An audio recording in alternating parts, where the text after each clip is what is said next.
राम देखी सुनि चरित तुम्हारे, जड़ मोह ही बुध हो ही सुखारे। तुम जो कहु करहु सब साचा, जस काछिय तस चाहि नाचा।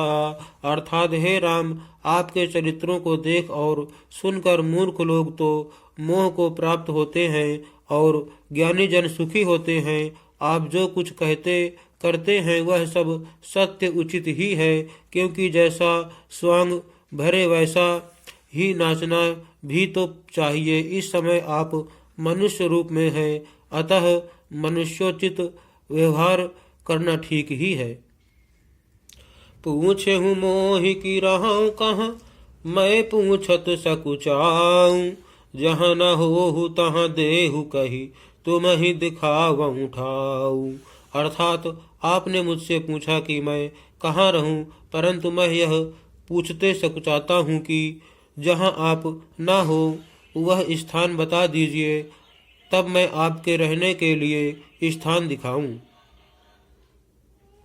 सुनि मुनि बचन प्रेम रस साने, सकुचि राम मन महु मुसुकाने।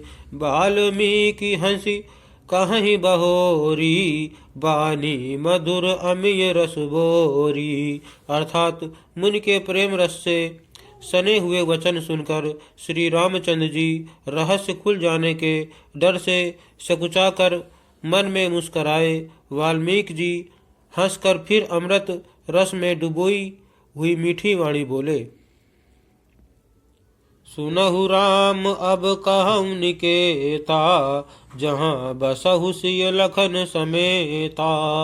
जिनके श्रवण समुद्र समाना, कथा तुम्हारी सुभग सरिनाना। अर्थात हे राम जी सुनिए, अब मैं वे स्थान बताता हूँ जहाँ आप सीता जी और लक्ष्मण जी समेत निवास करिए, जिनके कान समुद्र की भांति आपकी सुंदर कथा रूपी अनेकों सुंदर नदियों से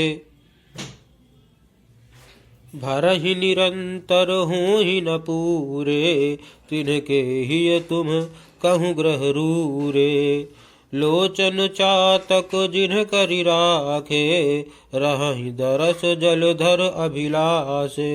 अर्थात निरंतर भरते रहते हैं परंतु कभी पूरे तृप्त नहीं होते। उनके हृदय आपके लिए सुंदर घर है और जिन्होंने अपने नेत्रों को चातक बना रखा है, जो आपके दर्शन रूपी मेघ के लिए सदा लालायित रहते हैं।